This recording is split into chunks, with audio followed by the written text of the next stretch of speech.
BNP মহাসচিব মির্জা ফখরুল ইসলাম আলমগীর বলেছেন, vote ডাকাতির নির্বাচন জনগণ মেনে নেয়নি, তাই এই সরকারের অধীনে আর কোনো নির্বাচনে অংশ নেবে না বিএনপি। নির্বাচন বাতিল করে নতুন নির্বাচনের দাবিও জানান তিনি।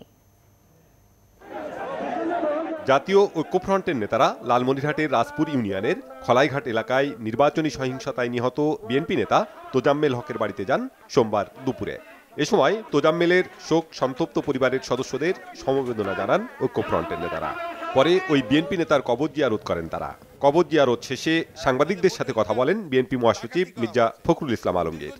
প্রায় 10 বছর পরে এদেশের মানুষ যখন একটা ভোটের মধ্য দিয়ে তাদের যেটা মৌলিক অধিকার, সেই ভোটের মধ্য দিয়ে যখন তার সরকার পরিবর্তনের একটা সুযোগ পেয়েছিল, সেই সুযোগটা আওয়ামী লীগ এবং রাষ্ট্রযন্ত্রকে ব্যবহার করে তারা ডাকাতি করে নিয়ে গেছে।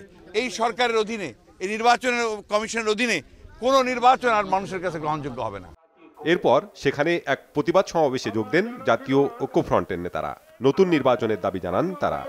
আওয়ামী লীগকে, প্রশাসনকে, বিশেষ করে পুলিশ ভাইদেরকে খুব পরিষ্কার করে বলতে চাই, এই ভয়াবহ কাজটা থেকে দূরে থাকুন, বিরত থাকুন। মানুষকে প্রতিপক্ষ বানাবেন না। 30শে ডিসেম্বর নির্বাচনে আপনারা গোটা বাংলাদেশের মানুষকে প্রতিপক্ষ বানিয়েছেন, আপনাদের সঙ্গে কেউ নাই।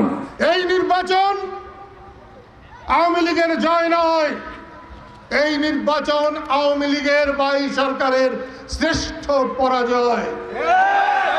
বাকি জীবনে কোনোদিন আওয়ামী লীগ মানুষের ভোটে জয়ী হতে পারবে না।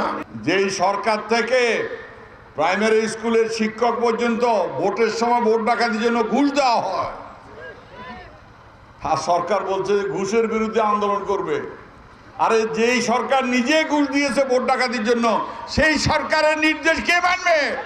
গণতন্ত্রের লড়াই অব্যাহত রাখার ঘোষণা দেন ঐক্যফ্রন্ট নেতারা। Banglavision news desk.